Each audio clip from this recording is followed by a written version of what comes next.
una mazza da carpentiere a Preganziol, banda di 3 predoni messa in fuga dalle urla della proprietaria di casa terrorizzata e dai cani. Non resta che armarsi, è la reazione.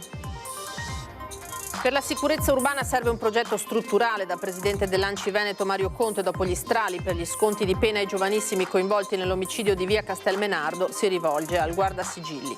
Più controllo e prevenzione contro la violenza giovanile e le baby gang. Anche un oratorio può essere l'arma giusta. A Castello di Godego però la parrocchia attende da 10 anni i soldi per costruire la nuova struttura. Sulla giunta deciderà Stefani, così il leader della Lega Matteo Salvini gela gli alleati. In mattinata davanti agli artigiani il numero 1 dei meloniani, De Carlo, aveva elencato gli assessorati di Fratelli d'Italia. A Treviso la Lega blinda le prossime amministrative. Conte mette le mani avanti. Alle prossime comunali, dice il nuovo sindaco, sarà ancora leghista e uscirà da questa squadra. Non capita tutti i giorni che un centenario diventi Cavaliere della Repubblica. La consegna del titolo a Bruno Zamprogno stamattina a Montebelluna. Il sindaco per la città è un'istituzione. In comune a Longarone il punto sulle infrastrutture per i Giochi Olimpici Invernali di Milano Cortina 2026. Rispettato il cronoprogramma delle opere da realizzare. Buonasera, bentrovati, eccoci in diretta con l'edizione di Treviso dei nostri telegiornali e dunque ancora furti, stavolta a Preganziol dove i ladri sono entrati in azioni armati di una mazza da carpentiere, paura in via Marmolada, la banda di 3 predoni è stata messa in fuga dalle urla della proprietaria di casa terrorizzata. Non resta che armarsi, dicono lei e il fidanzato. Io sono dell'idea che bisognerebbe fare come in America, bisognerebbe armarsi e dovrebbero tutelare di più il cittadino onesto e non il criminale. Questo dovrebbe essere fondamentale. Secondo me un'arma in casa non fa male, ecco, giusto per la difesa personale, quello non fa male assolutamente. È questa la conclusione in un mix di esasperazione e rabbia di Filippo Cestaro, proprietario di una delle case di via Marmolada Preganziol, finite nel mirino dei ladri in quello che è stato un vero e proprio raid. Era la mia ragazza, io ero fuori, mi chiama alle 8:11 dicendo che sentiva rumori sul tetto, parlare, erano stranieri, ve li ho sentiti dall'accento, e che era terrorizzata perché sentiva che battevano e sono corso subito a casa. In 5 minuti io sono arrivati, loro sono stati circa 3 minuti. Un lasso di tempo che sembra infinito e che viene raccontato attimo per attimo anche dalle telecamere della videosorveglianza interna. I cani hanno iniziato a abbaiare, l'allarme comunque era partito e loro secondo me hanno calcolato qualche minuto, sì, in caso di arrivo di forze dell'ordine, ok, però in maniera molto tranquilla se ne sono andati, non scappando, correndo. Avevano una mazza sulle spalle e camminando se ne sono andati via, assurdo. Mazza da carpentiere, per capirsi, quelle grandi. Una mazza da carpentiere addirittura? Sì. Di certo i ladri sono stati anche nell'abitazione attigua che pare fosse vuota al momento dell'irruzione. Altrettanto certo è che si sono introdotti da questa rete del giardino completamente divelta. A scongiurare il peggio però sono state loro. Vicky, e adesso arriva anche la IPA. Quindi Vittoria e IPA. Sì, Vittoria e IPA. E lei è tremenda, è quella che li ha fatti scappare. Loro sono stati salvati dal canile, li abbiamo presi in canile e basta. E hanno fatto il loro dovere. Certo, sì, sicuramente. Ora è caccia alla banda, probabile che sia dell'Est Europa e un aiuto potrebbe arrivare proprio da queste immagini. Speriamo, sono a volto coperto, quindi dubito, però magari si vede la stazza delle persone, erano in 3, magari riescono a riconoscerli in altri furti che hanno fatto quella sera, se escono altri video. Se c'ero io probabilmente gli sarei corso dietro, perché a me fanno venire rabbia queste situazioni, sicuramente non mi nascondo dentro casa. Avresti reagito? Sicuramente sì. Controlli serali della polizia locale, implementazione delle telecamere, controllo di vicinato è la risposta del comune di Preganziol all'emergenza furti. Nemmeno il territorio di Preganziol viene risparmiato dai raid dei ladri. Nella serata di mercoledì i malviventi in azione in un condominio di via Gorizia si sono arrampicati dalle terrazze arrivando al secondo piano. Dopo aver forzato una porta a finestra hanno rovistato in tutte le stanze scappando alla fine dal portoncino d'entrata dello stabile con alcuni monili d'oro. Episodi che portano i cittadini a cambiare le proprie abitudini. Si cerca di uscire in determinati orari, si evita di parcheggiare l'auto nei garage sotterranei per paura di trovarsi faccia a faccia con i ladri. Si cerca di non lasciare la casa incustodita. Siamo sempre in casa, c'è sempre qualcuno. e siamo in 5 persone, perciò io sono un pensionato, sono sempre a casa, perciò non ci sono problemi. Poi se vengono di notte non si sa. L'amministrazione comunale risponde alle preoccupazioni dei cittadini intensificando i controlli della polizia intercomunale, rendendo strutturale la presenza capillare degli agenti. Con degli orari notturni, quindi con un'uscita settimanale che va a coprire anche l'orario notturno fino all'1 di notte. Un impegno importante. L'auspicio è quello di poter estendere anche agli altri giorni il servizio notturno, ma servirebbero ai comuni maggiori risorse. Auspicheremo davvero tutti che gli enti locali potessero essere messi nelle condizioni di avere risorse dedicate per poter implementare i propri organici, e qui davvero auspichiamo che possa arrivare un intervento dal livello nazionale. Ladri in azione in pieno giorno, furti messi a segno con le persone in casa che si trovano a tu per tu con i malviventi. Tutto questo fa crescere la voglia di armarsi, con conseguenze che potrebbero diventare pericolose. Una risposta a tutto questo arriva a Preganziol con il rilancio del progetto di controllo di vicinato. Mercoledì 12 novembre alle 18:30 nella sala consigliare ci sarà un incontro pubblico. Sarà un momento per conoscere e riproporre il progetto controllo di vicinato, e sollecito anche qui la cittadinanza a partecipare e ad aderire al progetto. Sicurezza partecipata significa condividere informazioni utili per poter prevenire. Parallelamente a questi progetti si implementa il sistema di videosorveglianza comunale, anche grazie all'aiuto dei privati. E proprio quest'anno, anche con il supporto di una realtà privata, è stato possibile avviare un percorso per un'implementazione del patrimonio di telecamere, in particolare appunto in zone un po' periferiche del territorio. E torniamo ora sulla rapina dello scorso 27 ottobre ai danni dell'ex primario di Vittorio Veneto Urbani, aggredito e derubato del Rolex e di una collanina. Convalidato l'arresto per uno dei presunti responsabili, intanto emergono le immagini della brutale aggressione. Un giovane seduto a terra stringe entrambe le braccia intorno al collo di una persona, mentre un altro uomo di spalle con il cappuccio in testa si getta sulla vittima per rapinarla. Un frame, un fotogramma delle telecamere di videosorveglianza che mostrano gli attimi drammatici della rapina a Pierpaolo Urbani, 75 anni, ex primario di psichiatria dell'ospedale di Vittorio Veneto. Sono state proprio queste immagini a permettere ai carabinieri di identificare i presunti responsabili. Era stato lo stesso medico il giorno dopo a raccontare ai nostri microfoni la brutale aggressione avvenuta all'esterno della sua abitazione di Conegliano mentre stava aprendo la cassetta della posta. Mi sono sentito attanagliare il collo, proprio stretto così, proprio non riuscivo a respirare, e sarà stato un po' di secondi, insomma, in cui facevo fatica a respirare, e quindi mi sono accucciato. Una settimana dopo la rapina, durante un controllo, polizia locale e carabinieri avevano fermato, sempre a Conegliano, i due sospettati a bordo di un'auto diversa da quella usata il giorno dell'aggressione a Urbani.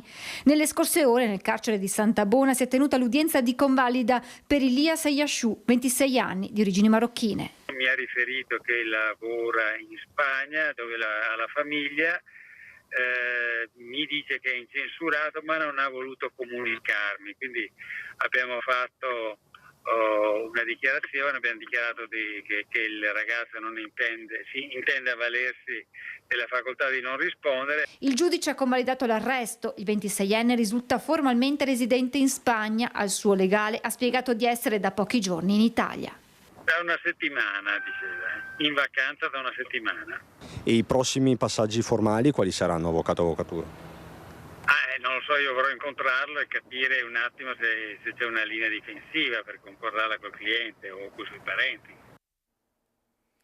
Contro la violenza giovanile, invece, in Pedemontana, dopo l'operazione che ha interessato la zona del Grappa e quella bassanese, sono attivi gli operatori di strada. Resta il nodo, ci dice il sindaco, delle nuove generazioni. Abbiamo implementato delle progettualità che vanno a contattare questi ragazzi, tra virgolette, con una operatività di strada che serve effettivamente a fare in modo di ricondurre i nostri ragazzi nella giusta via. Sono già attivi gli operatori di strada nell'area del Grappa, dove il fenomeno della violenza giovanile preoccupa e interroga, anche se è lo stesso sindaco Mares a ribadire più volte come questo angolo di Pedemontana non sia il Bronx. Lungi da qualsiasi pensiero il fatto che la cosa sia in questi termini. Poi che effettivamente ci sia un problema, un disagio minorile che si percepisce, lo percepiamo noi adulti, lo percepiscono i nostri giovani. Questione di sicurezza ma anche integrazione, fa intendere il primo cittadino di Castelcucco. Nella stragrande maggioranza dei casi, se non nella sua totalità, effettivamente sono ragazzi immigrati di seconda generazione, per cui c'è un problema legato anche alla mentalità che hanno loro e soprattutto alla loro famiglia, per cui conseguentemente anche in questo senso dobbiamo lavorare per cercare di contattare le loro famiglie. Paolo Mares è presidente dell'Unione Montana, da cui dipende anche il servizio integrato di polizia locale del Grappa, nucleo che lavora a stretto contatto con le altre forze di polizia. Un raccordo tra sindaci sicuramente c'è, ovviamente c'è anche a livello di istituzioni tutte, nel senso dei carabinieri e quant'altro, non ultimo anche il prefetto che è costantemente informato su quella che è la situazione sul territorio. Ieri sera in diretta al nostro telegiornale il sindaco di Treviso, Mario Conte, si era scagliato contro gli sconti di pena di cui potranno beneficiare alcuni dei minorenni coinvolti nell'omicidio di via Castelmenardo. Oggi il capogruppo del Partito Democratico in Consiglio Comunale, Stefano Pelloni, lo attacca e dice mina la sicurezza dei cittadini nelle istituzioni, attaccando a sua volta la magistratura. E prosegue, le pene alternative non sono sconti, ma oggi Conte è tornato a ribadire la sua posizione lanciando da presidente ANCI un appello al Ministro della Giustizia. Il tema degli sconti di pena è un tema che non fa giustizia, che sminuisce il lavoro delle forze dell'ordine e soprattutto che non dà sicurezza ai territori. I sindaci sono quotidianamente presi di mira anche dalle critiche dei cittadini sul tema della sicurezza, quando poi in realtà ci rendiamo conto che gli strumenti che abbiamo a disposizione sono insufficienti e non servono nemmeno per recuperare questi ragazzi. Quindi siccome noi vogliamo realmente delle città, dei paesi più sicuri, noi vogliamo costruire insieme al governo una nuova proposta che parta dal decreto Caivano ma che metta ulteriori restringimenti, per esempio da un punto di vista della responsabilità e dell'età, e soprattutto che non ci siano sconti nei confronti di coloro che sbagliano. L'esempio di via Castelmenardo è lampante. Siamo stati nell'occhio del ciclone per diverse settimane a causa di un episodio gravissimo che ha visto morire anche un ragazzo, per poi trovarci con un maxi sconto di pena per i responsabili. Ecco, noi riteniamo che sia inaccettabile e se vogliamo davvero che i nostri paesi tornino ad essere sicuri serve una riforma importante. Abbassare l'età punibile, perché è evidente che sempre più spesso i responsabili di certe situazioni criminose sono adolescenti che vanno dai 13 ai 15 anni e quindi anche questi sono atti che portano con sé delle responsabilità, ma noi soprattutto chiediamo che chi compie dei reati finisca in galera e ci rimanga. Fin qui il tema repressione, ma poi c'è quello della prevenzione contro la violenza giovanile, le baby gang, il disagio, ma anche la solitudine dei ragazzi. Un oratorio può essere lo strumento giusto. A Castello di Godego però c'è un paradosso. La parrocchia attende da 10 anni di poter costruire una nuova struttura per i giovani, ma non arrivano i finanziamenti. È da 10 anni che cerchiamo di dare risposta ai ragazzi di questo paese ma anche del territorio e qui su quest'area abbiamo cercato ormai da 10 anni di realizzare qualche cosa con tutta una serie di progetti che via via sono stati valutati, sostituiti, fino ad arrivare qualche anno fa all'approvazione del progetto definitivo che dovrebbe sorgere su quell'area. Finite tutte le procedure con la sovrintendenza, qui ci troviamo in un'area archeologica qui abbiamo fatto scavi per 60.000 euro per non trovare assolutamente niente. Allora anche questo, no, è un onere che, impiegato diversamente a favore dei ragazzi, poteva dare delle risposte ben differenti. Voi avevate una struttura poi, tra l'altro, che però avete dovuto abbattere perché era, diciamo così, abusiva, e siete rimasti senza nulla, perché abbattuta quella non è che immediatamente siete riusciti a costruire altro, quindi è un po' arrabbiato anche per questo. Sì, da questo punto di vista abbiamo attraversato momenti molto faticosi, no? Perché la struttura provvisoria in qualche modo dava risposta all'aggregazione. Un oratorio è una realtà educativa e sociale che è sancita, regolamentata, riconosciuta da una legge dello Stato, la legge 206 del 2003, però non è supportata da adeguato finanziamento. E la cosa che mi indigna più di ogni altra è che se io restauro il campanile posso usufruire di sgravi fiscali per chi fa un'erogazione liberale. Per una nuova costruzione legata al futuro, ai ragazzi, ad un problema sociale che costituisce un'emergenza, allora lì non è previsto niente. Questa è la testimonianza di Don Gerardo, il parroco, l'avete sentito. Ancora cronaca, il questore di Treviso, Alessandra Simone, ha disposto la chiusura per 7 giorni del River Bar di Viale della Repubblica, ritenuto abituale ritrovo di pregiudicati e teatro a settembre di una grave aggressione ai danni di un cliente del locale. Il provvedimento, scattato ieri, è stato emanato allo scopo di stroncare una situazione, così si legge, di accertata pericolosità sociale. La notte tra il 17 e il 18 settembre scorsi un cliente, un cittadino straniero di 38 anni, era stato aggredito da un soggetto che non è ancora stato identificato, finendo al pronto soccorso.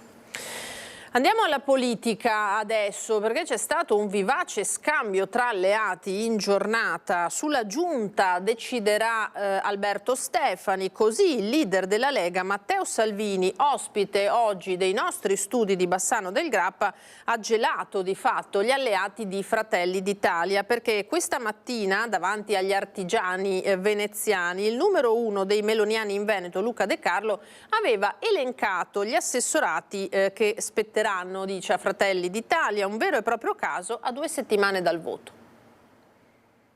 Giustamente tutti i partiti del centrodestra avranno il loro peso, Fratelli d'Italia avrà il suo peso importante. Se vorranno cimentarsi in sanità, bene, perché trovano un'ottima situazione, si potrà fare ancora meglio, però questa sarà una scelta che farà il governatore Stefani col supporto dei veneti il giorno dopo il voto. Puntella così la giunta che verrà Matteo Salvini, vicepresidente del Consiglio e leader della Lega, ospite in esclusiva degli studi di Media Nord-Est a Bassano del Grappa. Parole, quelle di Salvini, che hanno un peso specifico e che sembrano contraddire l'annuncio di qualche ora prima di Luca De Carlo, coordinatore dei meloniani in Veneto, che davanti agli imprenditori della Confartigianato a Mestre aveva elencato gli assessorati che spetteranno a Fratelli d'Italia, né più né meno di un'ufficializzazione. Innanzitutto dobbiamo vincere le elezioni, quella è la prima condizione per poter fare una giunta seria. Dopodiché abbiamo detto che ci saremo occupati dei ruoli strategici della regione, quindi sanità, bilancio, formazione, lavoro, trasporti,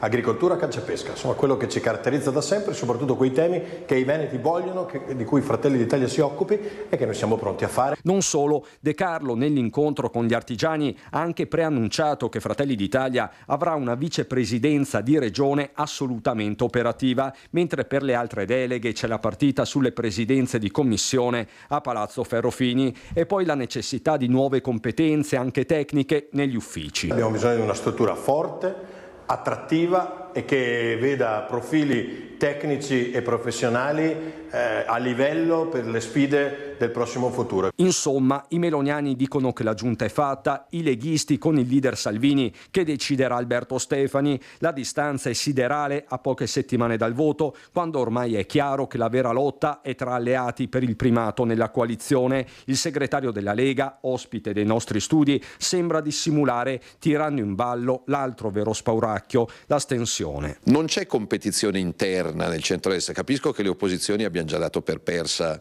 la partita. I sondaggi, a cui non credo mai, però dicono che il centrosinistra è indietro di 30 punti. Cancelliamoli e partiamo da 0-0, perché è fondamentale che tanti veneti votino il 23 e il 24, perché il nuovo presidente Alberto Stefani, dico io, sia supportato da tanti e tanti veneti. Se poi nel centrodestra, come dicono i sondaggi e come si sente in giro, la Lega sarà il primo partito in tutto il Veneto, per me da segretario della Lega sarà una gioia. Di elezioni regionali ma anche comunali si è parlato in Saletta Consiglieri, a Cassugana, oggi a Treviso, squadra della Lega che ha fatto quadrato attorno al suo candidato Riccardo Barbisan, con il sindaco Mario Conte che ha però messo le mani avanti per le amministrative del 2028, dice il nuovo sindaco sarà ancora leghista e uscirà da questa squadra. Non ci nascondiamo nel dire che noi stiamo già adesso gettando le basi per la continuità amministrativa della nostra città, ma senza alcun margine di dubbio. Con questa candidatura per noi inizia anche un processo di costruzione del proseguio dell'amministrazione Conte 1, 2 e del prossimo sindaco che certamente sarà espressione di questa squadra. Non si nasconde il sindaco di Treviso mentre lancia il suo endorsement all'assessore Riccardo Barbisan. La Lega sta già lavorando anche per il dopo Conte e il futuro sindaco uscirà dall'attuale squadra di maggioranza. Perché la continuità amministrativa che abbiamo chiesto in regione sarà il punto cardine anche per la prossima tornata amministrativa comunale. Elezioni alle quali mancano un paio d'anni, ma sulle quali la Lega già mette le mani avanti, mentre sul tavolo ci sono ancora tanti temi legati all'amministrazione della città, a cominciare dall'approvazione del bilancio entro fine anno. È sempre più importante razionalizzare la spesa senza chiudere servizi ai cittadini, è importante anche saper guardare intorno a noi e capire quali opportunità vi sono dal punto di vista regionale, statale e addirittura comunitario. Il Comune di Treviso sta facendo questo sforzo da anni al fine di poter, non tagliare servizi, dare opportunità ai cittadini, trovare i soldi per gestire tutte quelle opere che verranno poste in essere con il PNRR, perché il PNRR è stata una grande opportunità per costruire degli edifici che poi vanno manutentati. Barbisani inoltre butta un occhio in regione, oltre alla sanità anche lo sport potrebbe beneficiare di nuovi finanziamenti. Viviamo questo paradosso di essere una città con la pratica sportiva che incide maggiormente nella vita delle persone e di avere impianti sportivi non sempre adeguati. Siamo riusciti alle piscine ad avere quello che noi definiamo il mini palazzetto di Treviso, che è adeguato per le competizioni nazionali ed europee, che porta 800 persone. Più di questo non abbiamo a Treviso nell'ambito pubblico, dobbiamo impegnarci anche in regione e anche a livello nazionale per portare dei finanziamenti che prevedano che Treviso possa avere il proprio palazzetto.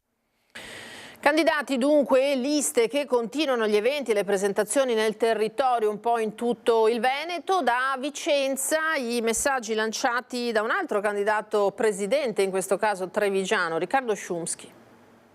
Resistere Veneto, sin dal nome la lista che si prepara alla corsa elettorale per il futuro della regione evoca una reazione, una difesa, una lotta. Resistere alla sopraffazione che il Veneto subisce da tempo per quanto riguarda il residuo fiscale e quindi quella voglia di autonomia che non trova sfogo nel risultato. È Riccardo Szumski a raccontare la sua ultima avventura politica dopo aver raccolto tra la gente 30.000 firme certificate, con uno slogan. Fatti no ciaccoe.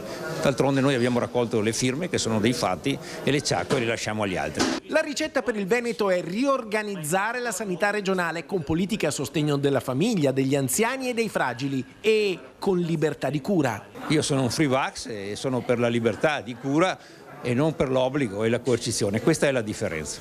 E poi ancora salvaguardare l'ambiente intervenendo sull'inquinamento da PFAS. Per quanto riguarda l'esplosione della presenza dei lupi, ha le idee chiare.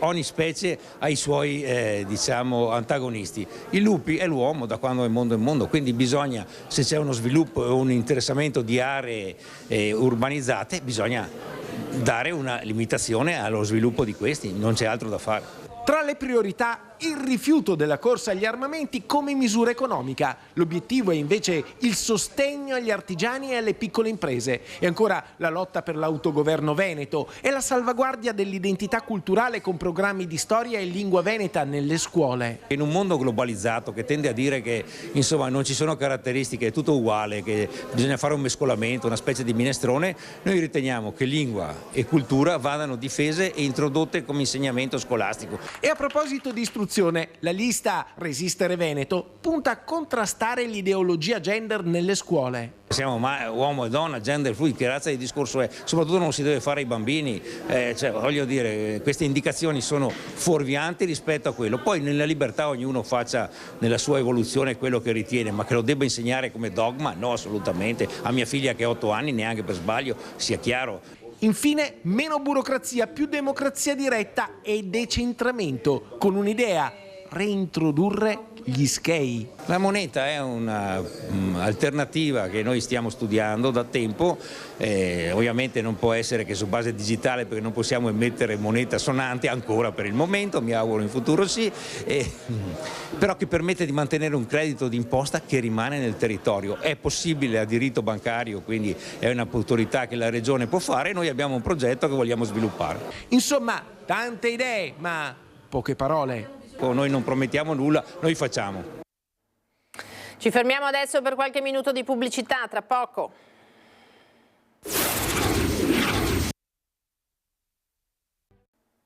Ritorniamo in diretta da studio, ben trovati nella Castellana adesso con le ricerche in corso di un 66enne di Castelfranco Veneto, Gianfranco Tostello. È stata attivata la procedura persone scomparse dalla prefettura dopo la denuncia alla stazione dei carabinieri di Castelfranco della scomparsa appunto di Tostello, alto 1,70 m, magro, capelli corti brizzolati, occhi castani, allontanosi dalla propria abitazione in sella alla bicicletta ieri mattina facendo perdere le proprie tracce. Indossava jeans e un giubbotto scuro e chiunque abbia informazioni o lo ha visti è pregato di chiamare il 112.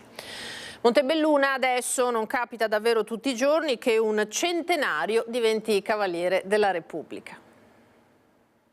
Bruno è una leggenda montebellunese. Riassume così il sindaco Adalberto Bordin la figura di Bruno Zamprogno, che a 100 anni è diventato Cavaliere della Repubblica.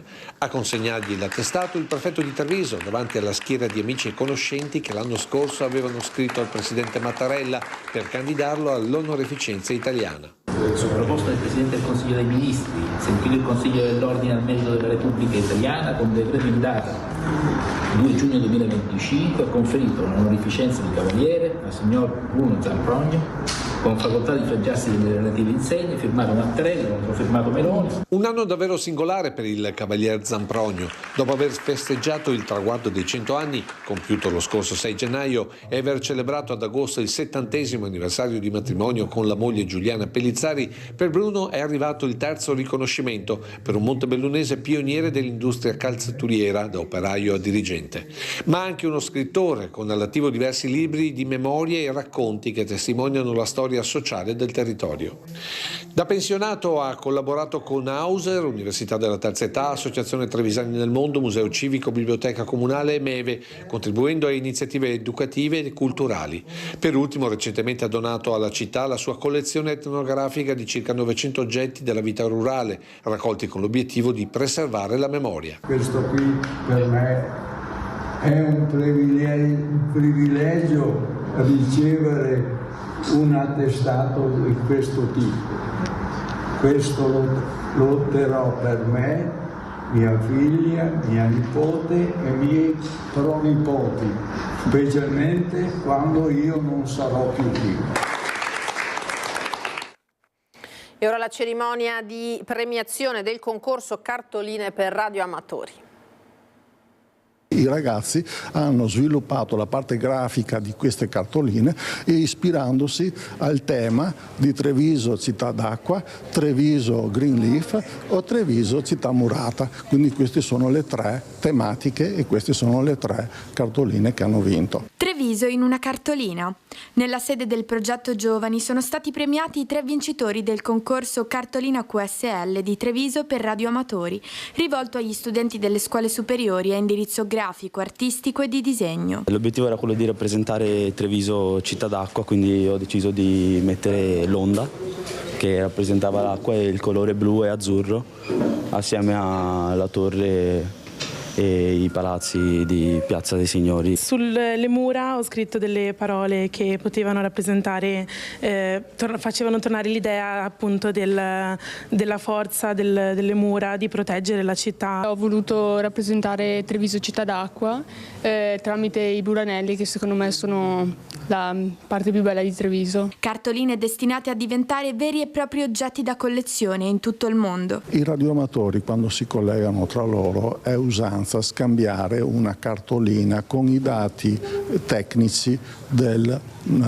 collegamento effettuato, frequenza, ora, eccetera, data e così via. E anche queste saranno utilizzate per confermare i collegamenti radio nazionali e internazionali, alcuni realizzati in diretta durante la cerimonia di premiazione sotto gli occhi degli studenti. Queste cartoline vengono usate nell'ambito di questa manifestazione sulle trasmissioni che stiamo facendo nei nostri punti radio e vengono inviate alle altre stazioni che collegheremo, le nostre cartoline che hanno vinto a questo grande concorso delle QSL per i radioamatori. Andiamo ora alle previsioni del tempo del fine settimana. Presenza insistente dell'anticiclone che ha garantito una settimana di tempo veramente bello, bella ottobrata. E questo anticiclone continuerà a interessarci e a garantire ancora qualche giorno di bel tempo. Vedete sulla carta prevista di per domenica ancora questo anticiclone che si spinge su di noi, mantiene lontano da nord i sistemi perturbati, ma possiamo notare ancora che al sud invece la situazione è completamente diversa. L'Italia è divisa in due, al sud abbiamo una depressione a cui sono associati i sistemi perturbati, lì quindi il tempo sarà veramente piovoso per qualche giorno. Per quanto riguarda poi il tempo nei dettagli, cielo limpido, belle giornate sabato, domenica, qualche un po' di foschia durante le primissime ore. Così proseguirà anche per la prossima settimana, diciamo dopo metà settimana avremo un inizio di peggioramento ma molto graduale, quindi anche quest'anno per San Martino avremo la leggenda avverata anche nei fatti della famosa estate di San Martino. I venti sono deboli di direzione variabile, le temperature, le notti serene abbassano notevolmente, quindi non andiamo sotto zero assolutamente, ma 2, 3, 4 gradi in certe zone arriveremo. Le massime intorno a 14-16 gradi.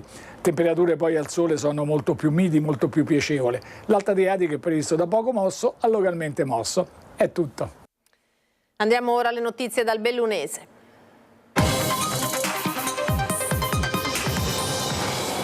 Sono state ore di apprensione per la sorte di Giuseppe Soppelsa, 51 anni, ingegnere di Cencenighe, di cui non si avevano più notizie da ieri mattina, quando aveva avuto l'ultimo contatto con i familiari. È stato ritrovato con delle ammaccature, ma salvo dai soccorritori che da ieri pomeriggio lo cercavano nell'area montana sopra l'abitato di Cencenighe, dove era stata ritrovata la sua auto. È stato rintracciato anche grazie ai cani molecolari e condotto in ospedale.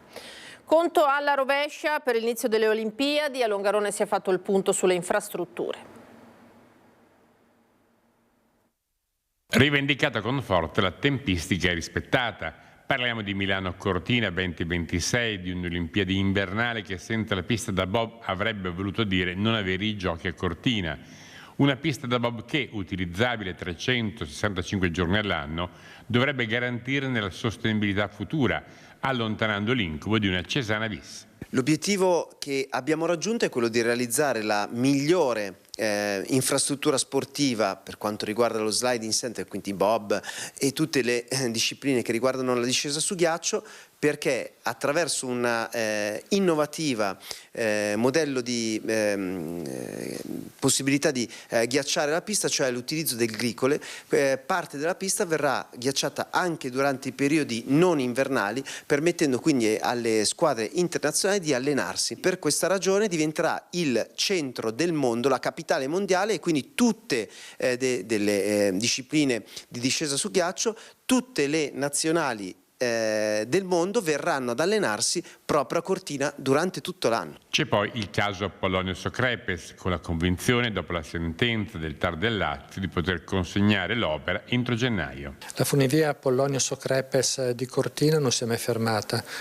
I lavori sono proseguiti e non mi ha stupito la sentenza del TAR Lazio pubblicata ieri, tant'è che non ho mai fermato la produzione. È un progetto complesso che permetterà poi a Cortina di diventare car free. Chi vorrà andare a sciare dovrà lasciare la macchina sotto in paese e potrà utilizzare soltanto il mezzo pubblico per salire sulle piste, e stiamo lavorando per consegnare tutto per la fine del mese di gennaio. Considerato archiviato il tempo degli scetticismi e delle polemiche, si vive ora abbastanza serenamente il countdown. Le Olimpiadi saranno belle, punto. Ringrazio Antenna 3 per il lavoro che sta facendo e farà per dare ancora più lustro, perché questo è il nostro obiettivo.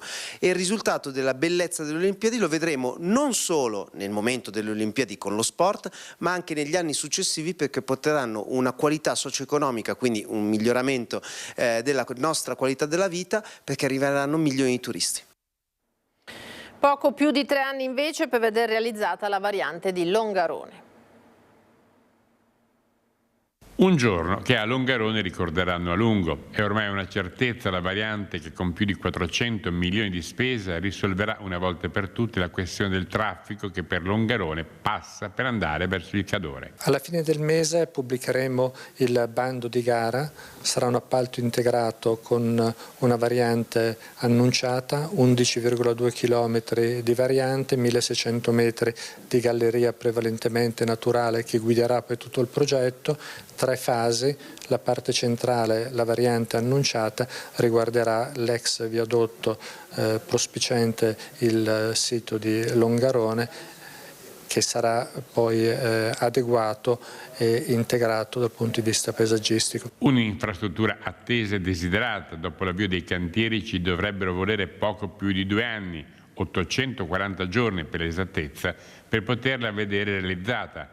Ma è certo che sarà un'opera in grado di cambiare la vita del territorio interessato. Sicuramente un miglioramento della qualità della vita che era già passato attraverso le opere, quelle pre-mondiali Cortina 2021, però questa opera ovviamente toglierà il traffico, permetterà le domeniche e i sabati di poter raggiungere anche in casi di emergenza ospedali in maniera ovviamente più semplice, più serena e soprattutto, come dicevo, migliorerà la qualità della vita in generale.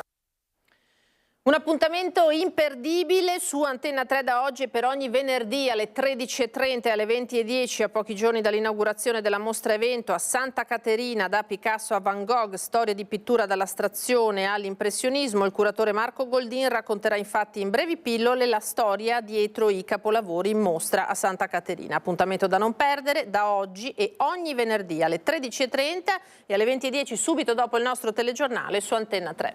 A me non rimane che lasciarvi dunque a Marco Goldin, grazie per averci seguito, una buona serata, arrivederci.